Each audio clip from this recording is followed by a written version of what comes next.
Pertumbuhan ekonomi adalah peningkatan dalam kemampuan dari suatu perekonomian dalam memproduksi barang dan jasa. Dengan kata lain, pertumbuhan ekonomi lebih menunjuk pada perubahan yang bersifat kuantitatif dan biasanya diukur dengan menggunakan data produk domestik bruto atau pendapatan output per kapita. Produk domestik bruto merupakan total produk barang dan jasa yang dihasilkan dalam suatu wilayah pada periode tertentu, misalnya 1 tahun. 2. Cara mengukur pertumbuhan ekonomi. Manfaat pengukuran laju pertumbuhan ekonomi yaitu mengetahui kemajuan ekonomi sebagai hasil pembangunan nasional sebagai dasar pembuatan proyeksi atau perakiraan penerimaan negara untuk perencanaan pembangunan nasional atau sektoral dan regional atau daerah, serta sebagai dasar pembuatan perakiraan bisnis atau usaha, terutama persamaan penjualan. Data yang digunakan untuk mengukur laju pertumbuhan ekonomi berupa data sekunder dari Badan Pusat Statistik atau BPS. Rumusnya R T kurang 1, T sama dengan PDB T kurang PDB T min 1 per PDB T min 1 kali 100%. Contoh soalnya, pada tahun 2015 PDB real Indonesia sebesar 8.976,9 triliun. Nilai PDB real Indonesia pada tahun 2014 sebesar 8.556,3 triliun. Berdasarkan data tersebut, hitunglah laju pertumbuhan ekonomi Indonesia tahun 2015. Jawabannya diketahui, PDBT sama dengan 8.976,9 triliun. PDBT kurang 1 sama dengan 8.566,3 triliun. Dimasukkan ke rumus, R 2015 sama dengan 8.976,9 kurang 8.566,3 per 8.566,3 kali 100% sama dengan 410,6 per 8.566,3 kali 100% sama dengan 4,79%. 4,79% ini merupakan laju pertumbuhan ekonomi Indonesia pada tahun 2015. Yang ketiga adalah teori pertumbuhan ekonomi. Istilah pertumbuhan ekonomi ini menggambarkan suatu kondisi terjadinya peningkatan PDB atau PNB real yang mencerminkan pertumbuhan nilai barang dan jasa suatu negara. A. Teori historis. Menurut teori historis, kegiatan ekonomi dilakukan berdasarkan interaksi dalam masyarakat. Pemerintah berperan penting sebagai pengatur dan pengawas dalam kegiatan perekonomian. Menurut Lincoln Arshad tahun 2010, teori historis dikembangkan oleh para pakar. Yang pertama ada Carl Wilhelm Basher. Carl Wilhelm Basher adalah seorang pakar ekonomi dan sejarawan. Carl Wilhelm Basher ini menyatakan bahwa perkembangan ekonomi itu dibagi menjadi 4 tahap.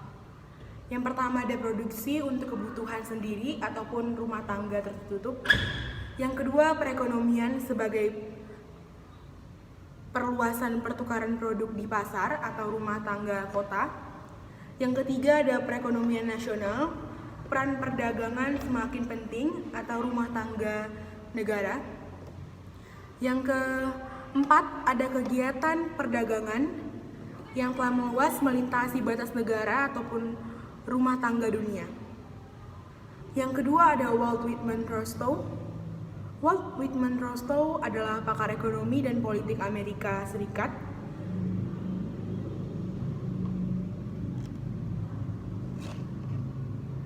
Yang mengatakan bahwa pertumbuhan ekonomi itu mencerminkan perubahan orientasi, organisasi ekonomi, pandangan masyarakat, cara menabung atau menginvestasikan modal ke sektor produksi dan faktor alam. Menurut Walt Whitman Rostow ini, pertumbuhan ekonomi berlangsung melalui tahap-tahap sebagai berikut. Yang pertama, masyarakat tradisional. Kehidupan masyarakat masih tradisional dan tradisi berperan kuat. Yang kedua ada tahap prasyarat lepas, PANDAS. Masyarakat menyadari pentingnya pembaruan dalam kehidupan. Yang ketiga ada tahap lepas landas. Pada tahap ini pertumbuhan ekonomi meningkat. Yang keempat ada tahap menuju kedewasaan. Masyarakat mampu menggunakan teknologi modern sehingga pemanfaatan faktor produksi bersifat efisien dan efektif. Yang kelima ada tahap konsumsi tinggi. Masyarakat mencapai kemakmuran. Lalu B ada teori klasik.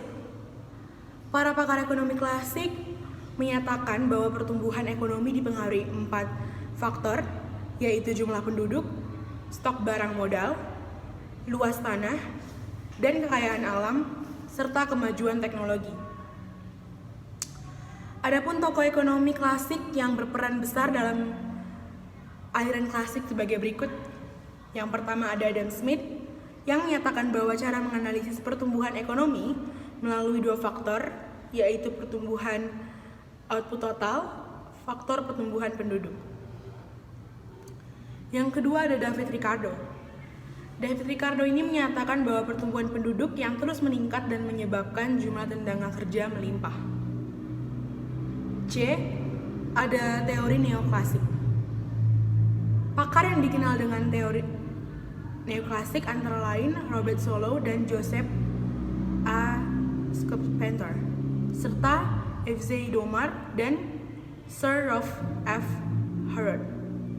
Dalam teori neoklasik, faktor terpenting adalah kemajuan teknologi dan peningkatan keahlian tenaga kerja.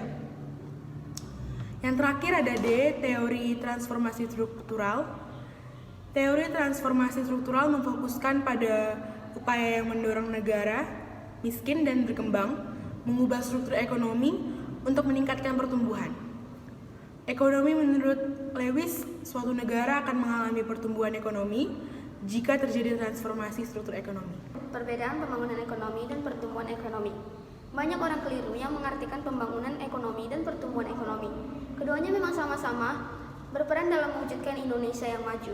Pertumbuhan ekonomi sering diartikan sebagai ungkapan umum yang menggambarkan tingkat perkembangan suatu negara. Nah, tingkat perkembangan suatu negara tersebut dapat diukur melalui persentase pertambahan pendapatan nilai real, dikutip dari buku karya Sadono Sukirno tahun 2012. Sedangkan pembangunan ekonomi merupakan pertumbuhan ekonomi yang diikuti oleh perubahan dalam struktur dan corak dalam kegiatan ekonomi tersebut. Perbedaan lainnya terdapat pada pendapatan per kapita.